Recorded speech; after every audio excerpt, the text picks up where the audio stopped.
I'm John Ryan. And I'm JD Orr. And John, I think I'm having a moment podcast here for USA Team Handball Talk, or whatever it is we're going to call this show. Yeah. Well, I guess you'll have to explain yourself. Yep. Right now there's a lot of handball action going on globally, most in particular on the women's front. Tons of women's handball throughout the globe, particularly women's world championships happening right now in Sweden, Denmark, and a little bit of Norway, as well as our personal USA junior national teams competing down in Mexico City. So, Yes, indeed. Um, Before I forget, though, I'm gonna have a word from our sponsor, GoFundMe. Let's see here. Gotta find it. while John finds the GoFundMe a great opportunity to do a lot of revenue The sharing. damn thing. Oh, there it is. The damn thing is keeping me from seeing. Here we go. Now we get to Ah, see. There it is. all right. So I've mentioned this before on my website, social media before, but we had a earlier fundraiser. We've got another fundraiser for Denny Furco, 1996 Olympian, former teammate, uh, former Condor, uh, and maybe somewhat relevant because I think I'm not 100% sure, but I'm pretty sure he is the only junior national team athlete to make it to the Olympics in the Wow. history of USA Team Handball. A pretty big So stat. Yeah. anyway, Denny had a massive stroke a year ago, and you can see he's on the road to recovery. There he is with our team captain Matt Ryan. Um, it's got a lot of bills piling up, um, and like I said, he's making his way for recovery. I know some people know Danny; they probably already contributed. If you don't know Danny and you're so inclined, any little bit that you can help, any bit that you can share, uh, greatly appreciated. And I'll put a link to this in the web post and social media. So, if you got any questions, want to reach out, just let me know. All right. So, how do I unshare? Stop share. Stop sharing. But man, what a stat there. For Denny. I mean, that's incredible. That now that you say that, I was trying to rack my brain on thinking of any potential candidates that would have been on that pipeline, and I'm not You sure. know, and this might seem as a criticism of Denny, but he may be the least stellar athlete that I know to make an Olympic team. I mean, on the one hand, I'm saying oh, he's not that good of an athlete. On the other hand, I'm saying he's not that good athlete, and yet he kept working and he found a way to get there. Yep. Utility player. He's a switch knight. He played center back, circle runner, and wing.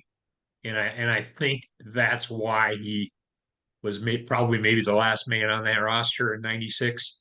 I don't know that for a fact, but the fact that he was so useful, I think, was a big help. Um, and it's always a tough selection process. Yeah. But sorry for the detour. Give me a little rundown on the I handball thing this past weekend. Not too Yep. So, detailed. We'll probably go yep. into more detail later, but go ahead. Of course. So, this past weekend we had a 2 day tryout for a U24, specifically like an 18 to 24-year-old regional development team. That team is going to end up having weekly, maybe bi-weekly practices, having some games every month, culminating with a trip to train with Roberts Club in Norway. We probably had about 28 to 30 guys come out this weekend, from all over the state, all over the region, and even had somebody fly in from New York. So, a lot of great talent, pretty good, a display of what we have, a lot of good American potential. Yeah, and they're going to also play in the West Point tournament. right? But That's the plan. They're gonna do some games with them before that as well, and then end up going to the Scott Pace. well, that'll be interesting. I saw some of the teams that will definitely be at that West Point tournament this past weekend at the Samala second annual Cup held here in beautiful Colorado Springs, Colorado, at the UCCS, University of Colorado, Colorado Springs. So, uh, first time I've been to a tournament since last Denver's tournament. Um, and we'll talk more about that last week or next week. Um, New York City ended up winning it in a hard fought I was gonna contest. say slugfest from what it sounded like. Oh well, Some I've even got some video. okay Uh, I don't know if they want to show the fractured jaw or jaw, face but bone or we can show what the play that caused it. But we'll save that for next week with a okay. more detailed discussion of that tournament and the state of the club handball scene in the U.S. But um, let's roll into talking first about the U.S. Junior Women. Yep. Um, that game, their last game was played earlier tonight. I guess you got two kids. You ended up literally turning into the I last moment. I In don't know. fact, I was had a free second. And I hopped on and I looked in the score and it was 24-24 and the timer was at 29:30 and I was like, oh, this game is right at the very end of things here. And we had the ball. We went and got here stuffed we and go. then We're gonna yeah, we're it gonna was okay. we're Walk me gonna through it. Yeah, yeah. so 23-24 here with a little bit less than a minute, and Mexico in white with the ball. And the situation here is that and Mexico scores there. Um, the U.S. and Mexico are level on points. Each team um,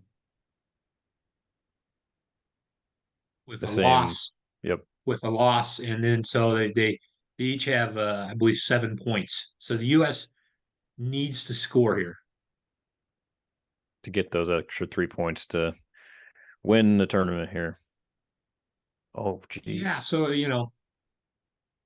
Oh, timeout was called. I was like, so oh timeout my was god. called, I believe here. Yeah. The confusing thing to me is I was pretty certain that I'd done the math that Mexico qualifies with a draw. And so if you're Mexico here, you definitely don't want to. Concede. Yeah, you're playing it. It may be tied. Maybe you want to win the game, but you also don't want to give the U.S. an opportunity to go back down and score. So I'm assuming that there's discussions taking place regarding that. Um,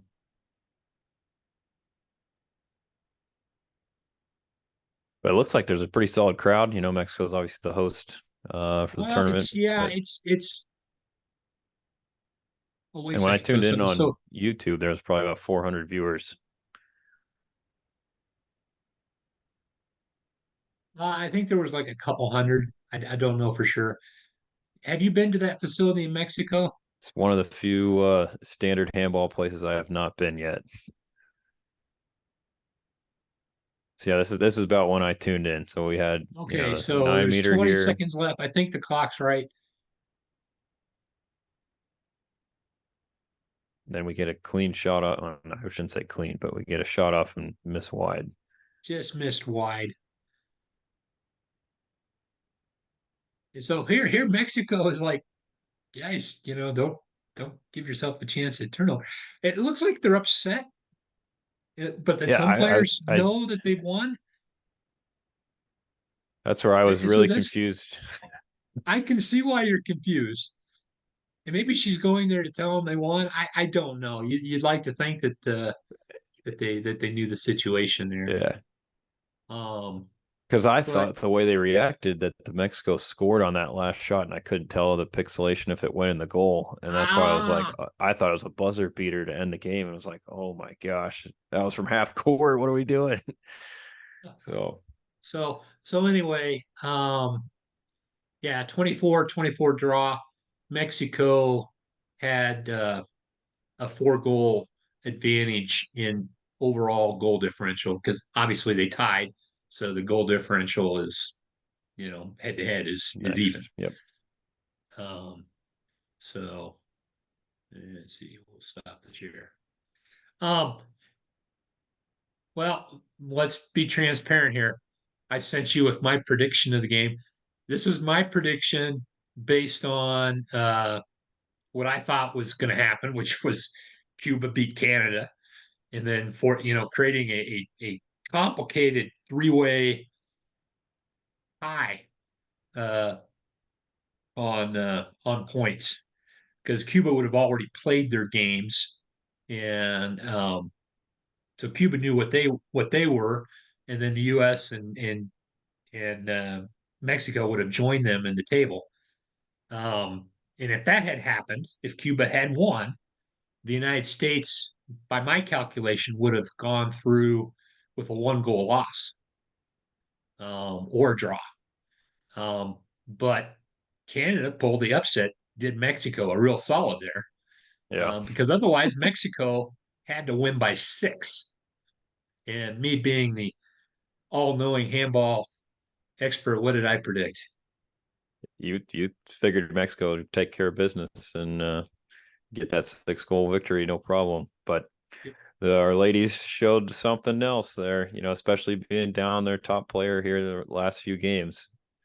They showed, if you had watched the USA Guadeloupe match, um, you could have come to the conclusion that they were done because they certainly did not bounce back well in that match. And 11 goal turnaround, and as it turns out, Guadeloupe record wise wasn't one of the better teams there. Um, their only wins were against Puerto Rico, who everybody beat, and the United States. But a lot of credit to those USA girls fighting back. Um, you know, getting wins against get my get my record straight Canada, too. They beat Canada, who also was a competitive team, and Cuba. um, in Puerto Rico. They Oh, won sorry. they won the Yeah. first match against Cuba, Yep. and that's where I was like, oh yeah, they look pretty good. And you're always trying to figure out which team is actually good or not. And I think one of the things I've learned based on these kind of crazy results is young teams maybe haven't played together a lot. They're going to have a lot of ups and downs. I Yep. think I think every team that participated in this tournament went through that. And that's where it was, really cool to see for our girls that they ended up finding, some new sources of goal scoring and some stellar goalkeeping as well. And it's just like, okay, well, that's all you really need to get success at this level. And Mexico was actually down in that game by like they were down 4 at half, and I think that they pushed the lead to 5 or 6 goals, and then they started marking mostly uh, Daisy Lycea, Oh yeah. and it was disruptive, and they managed to get back into the game slowly but surely there to what you saw at the end. I'm sure that was a little frustrating. The U.S. couldn't hold on to that big lead. Um, but credit to the Mexican team. They kept fighting and found their way back. And this was a deserved draw.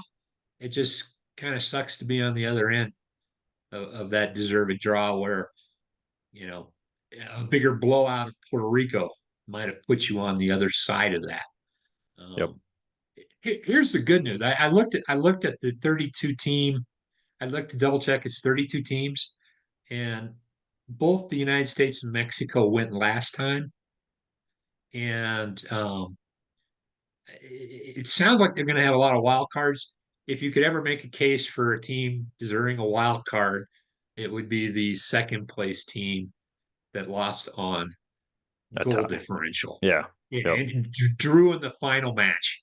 It would seem to me that there's an excellent chance that they will get a wild card bid, but I'm not sure exactly how that works. And also make the case, U.S. is trying to build for the future. Uh, That's where I was gonna go. Is that there's probably enough politics around us being involved at these kind of events that might carry a little extra weight.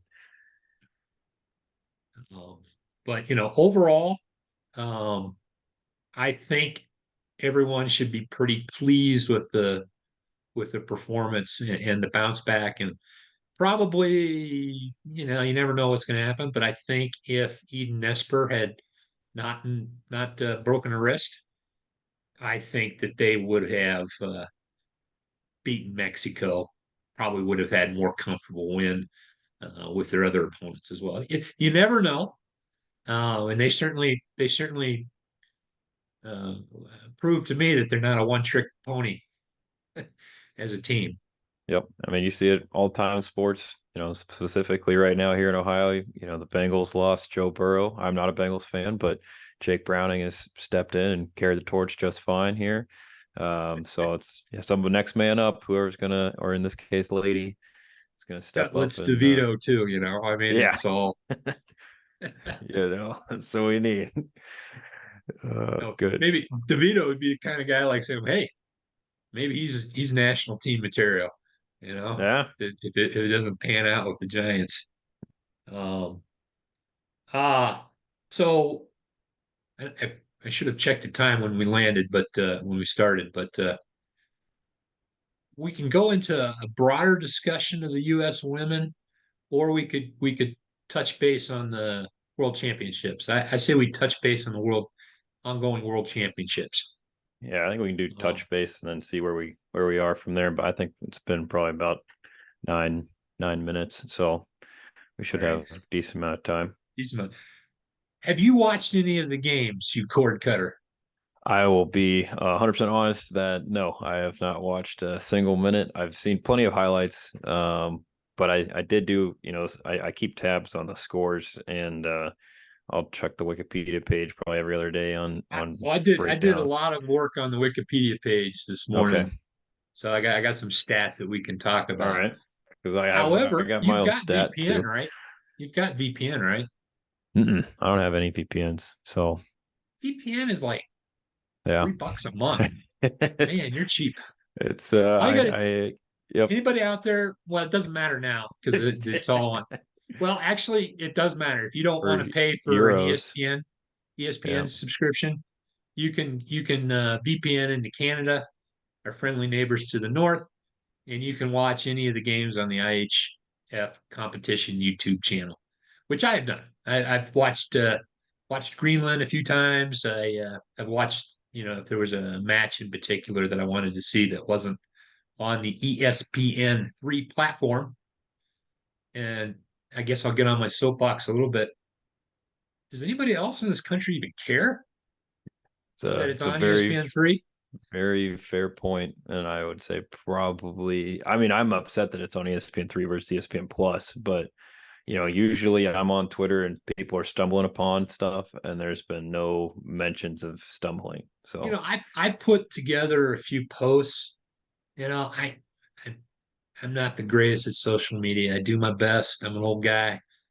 I like to think I'm in the top 5-10% of people in their 50s for social media, which puts me in the bottom 5-10% overall. But um, nothing. USA Team Handball hasn't posted anything. I don't see anybody else, excited. Uh, just yeah, it's a little it's disappointing for me. I am not great at creating buzz, but there ought to be some people out there. there's been some Um, good storylines too. I mean, I think was it Senegal or Cameroon that had all right, all right. the Well, that let's whole let's get into the saga. stats. There's some other Let's get into the stats off about the the court great stuff. Yeah. storylines.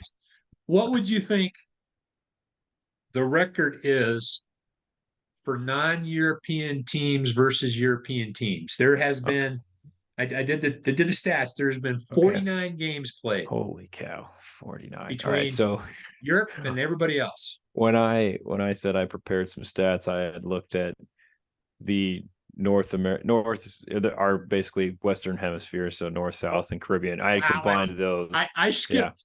We're Yep. no You longer you went. we're split off from the north and the south. Yep. I have Yep. Greenland stats, and we can get to that. So, But but 49 games, I would say I want to I 9.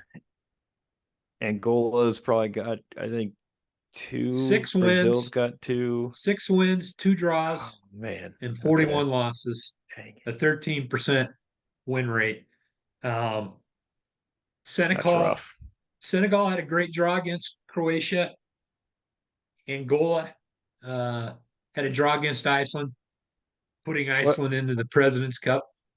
Japan, Germany was it, or that was, they lost by 1. They were So tied. They lost by 1. That's what it was. Japan had 2 wins.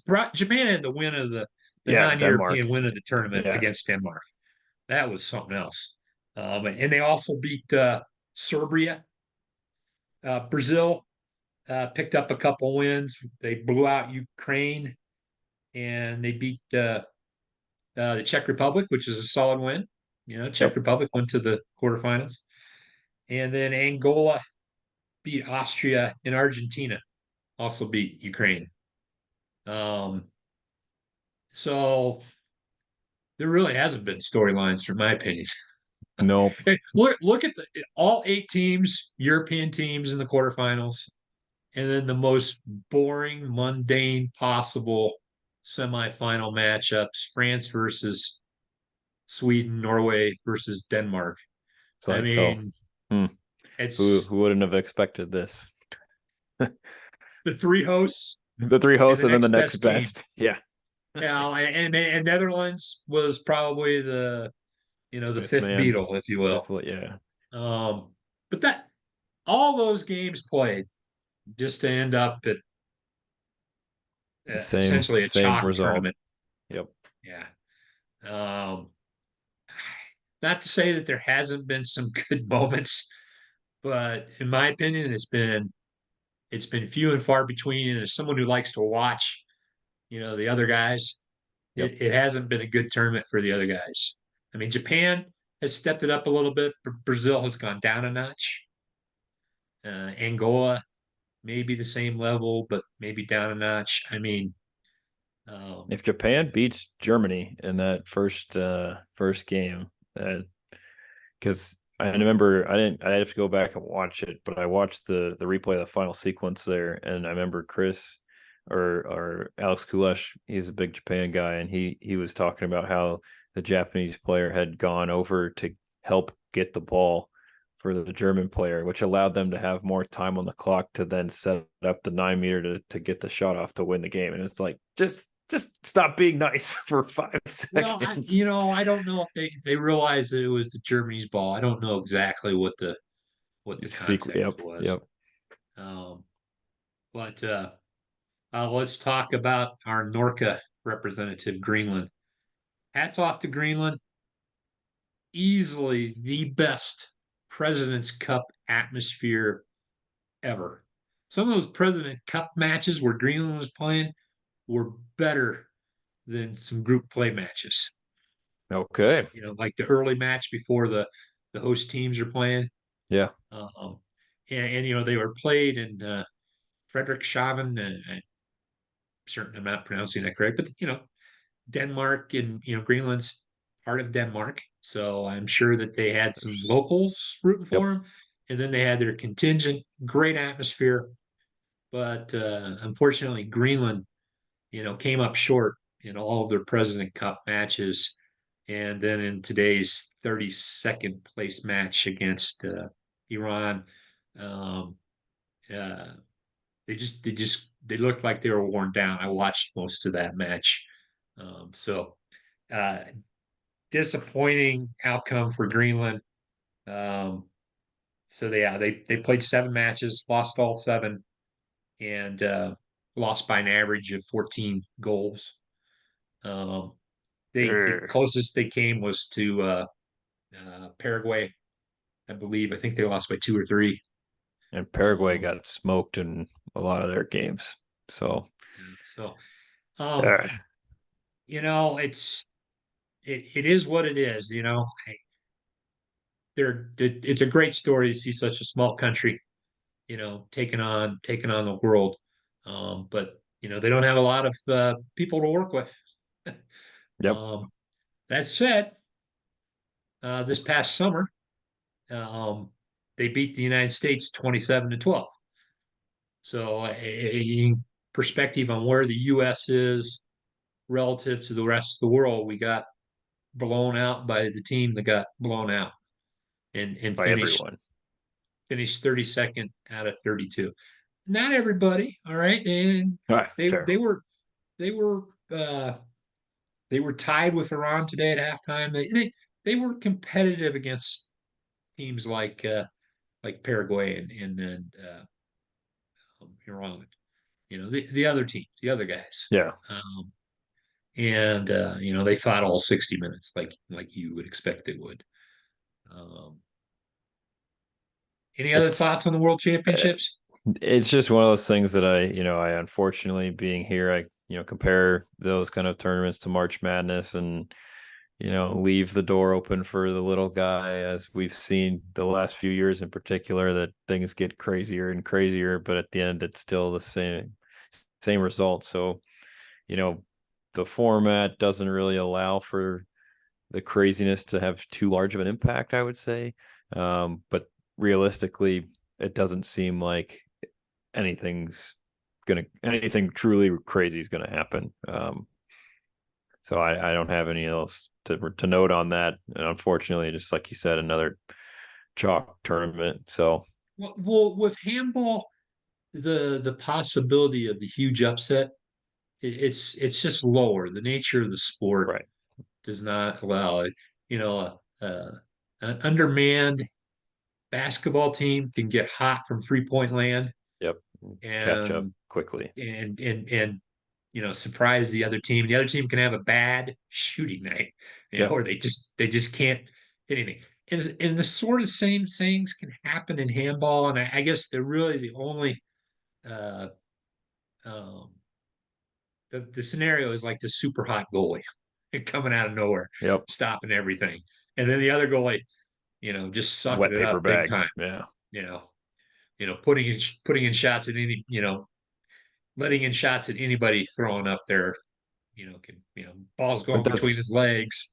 that's where it's like you need this here on this situation, you need this situation, you need this. So it's like, you need the perfect star alignment for the upset to happen, and not be able to make up ground without multi-pointed scores is really the deficit for these upsets in handball, I would say. About the farthest you can go for an upset is something like what Japan did, Yeah. against Denmark. I think they were like 6 goal underdogs. I'm not sure, but that's about the limit that you can see somebody, pulling something out of their hat. And with Japan, their style of play, I think, throws some of the European teams for a loop. And yeah, it's not I think something that they're used to. a Kempa to go to win the game is definitely from the wing. It's not where I'd expect the final shot to come from. So yeah, I'd say unexpected is Is the it right. is it poor old Rasmus, like run it to Japan for what they've done, but people are like going, you know, just slamming him, of course you're whining about how it shouldn't have been counted. Da, da, da. But yep, yep. It's There's like, there's nothing, you can say credit to Japan, they deserve to win, but as soon as you start whining about it, that's all people are going to hear is the yep, whine. yep, yep. Patrick Um, Mahomes. That's where I'm on the wine train with him here this past week. So, but now he's seen the error in his ways. So everybody sees that. To go look at the replay. Everybody will be fine. So all right, so they say running out of time, so I think that's the 10-minute warning here. Um, well, let's maybe switch gears to more of a philosophical discussion. yep. I don't know if feel like I've been leading the way on this. Maybe I No, should no, yeah, let you. I'm here to be co-pilot. That's totally fine with me. But you know, they're talking about how we had Greenland finished 32nd and average margin of loss being around 14, and we end up losing to them by 15 this past summer. You know, and looking at our roster as well, and then looking at how the junior team has done the last several years, it's just kind of one of those things that how are things shaken up to see some changing of who's representing the senior team and how that team's going to be made up of athletes here the next, I mean, 5 years is well too far in advance for us, I think, to talk who's going to be on that team, but even the next few years of how they're going to develop. So Yeah, I struggle with this because there's anytime you start criticizing players and athletes, you think about your days as an athlete, and you're like, oh, who the hell are you to say that, you know, we yep, suck? You suck too. And yeah, I freely admit that, but in relative terms. All right. Um, that said, the talent level in our current women's pool is the lowest that I've ever seen it, ever. It's not even close. And it really skews expectations, um, plans for the future. Um, I guess the way I said, if in our entire pool of athletes right now, the only player that would make the 96 or 92 teams is Sophie Fassold. And she'd start in goal. I'm pretty sure of that. Not that the we didn't have talented goalies, but nobody has faced as many shots as a yeah. goalkeeper by now than she has. And experience is a big part of being a goalkeeper. Um, but after that, I don't see anyone at the level of the athletes that we had on those teams. And it's not a reflection of how hard they work. Uh, in some respects, they've probably made, many of them have made more sacrifices to get where they are than a lot of those athletes from earlier days. But where I get concerned is when you have a player pool like for the junior team, another group of hardworking girls, but I don't think there was much competition to make that team. No, Um, again, I think we mentioned a little bit previously that there wasn't a huge amount of attention, and I don't know how many people even applied to try out for that team. And looking at the number of attendees at the Carolina camp, I don't know that there was a ton of people in that U21 kind of category. So uh, I don't. Yeah, what I'm getting at is that there's not a lot of names in the hat. So so you make the U21 team. I guess where I really get concerned, I get concerned on two levels. Um, Better athletes are coming, and I know that you weren't around playing handball when there was an Olympics coming up, but that really changes who can be recruited and who can be developed into an athlete. We're not there yet, but as we approach the Olympics, I think that we are going to be able to get a higher quality of athlete. I'm pretty I'm certain that going to we ask would this have to be. question: who's going to be doing the developing? Because we only got 4.5 years at this point, so that's Well, I agree with you that they're out there for the taking, but we need to start the process soon. yeah, and I guess the point that I make is that the talent level is low enough currently. It's a weighing of different factors. How good of athletes are you going to get? What kind of development program are you going to have for those athletes? How much time do you have? Yep. And I think that even a modest program like what we had at Auburn or what like people are Yeah. looking to do at Dallas or some other location, something's going to be done. And there's going to be good athletes that are going to come in. They're going to learn how to play the game. And this is where I get concerned. I get concerned on one level from a financial planning. I don't know what the plan is. I don't think there is a plan. But if there is a plan or an idea in the back of people's head to say, like, oh, we're going to get better athletes and we're going to train them. If you're going to do that, then what are you doing with the current athletes? Yep. Because If they you got to if go. you You think want if you think you're going to find better athletes, what are you doing with the current athletes? Is that wasted energy, and money. money, It's not a finances? cheap trip. Okay. So I get concerned from that standpoint. All right. And then I get concerned, and this is why I wrote my story about my low ceiling. I started on defense 3 years prior to the Olympic Games, and I bailed in part because I knew there were better athletes coming to take me away. And I was told that diplomatically. Uh, and I get concerned. You want to motivate your team. If you're a coach, you want to motivate your players, help them to get better. But if you're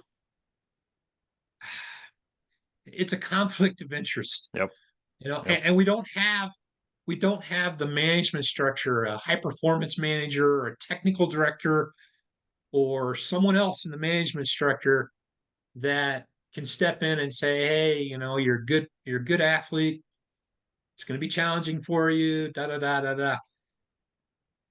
But I think some of those discussions should probably be taking place. Um, and those are not easy discussions to have with people. Yep. Yep. And the perfect example I think of from an athlete standpoint is, this past summer, Katie Timmerman, she came into the scene. I'd never heard of her. And she ended up by the end of the tournament getting a pretty hefty amount of playing time with It's relatively no good for experience. her, Yeah. but it is absolutely crazy that someone who has never played the game before can come in and after a couple weeks, maybe get At best. significant Yeah. minutes on our national team. That Yep. is just so out of whack. That's just And so to your point, she's a D3 basketball player. And if we start she's going D down the two, road, D okay, two. All my right, apologies. But but I'll tell you, point I'll tell point you one being thing. I've is, seen a yeah, lot of D2 and D1 basketball because my niece played D2 basketball. There is a huge gap between D1 and D2. yep. There is. Oh, wait, man, we got into the philosophical discussion too late. But like I said, we always have next week, JD. Maybe we will We can continue dive with deep this, into it. Yes. I dive guess dive we can deeper go a into it. long time on this one. So, Um, it's there needs to be a plan. And if you have a plan, then you can tell people where they fit within that plan. If the plan is always try out the best team with the best available athletes you have, that's not a plan. I, um, yep. we should have left ourselves more time. Anyway, for JD Orr, this is John Ryan. Thanks for listening. Contribute to Denny, and we'll carry this up. We'll pick this up next week. Auf Wiedersehen.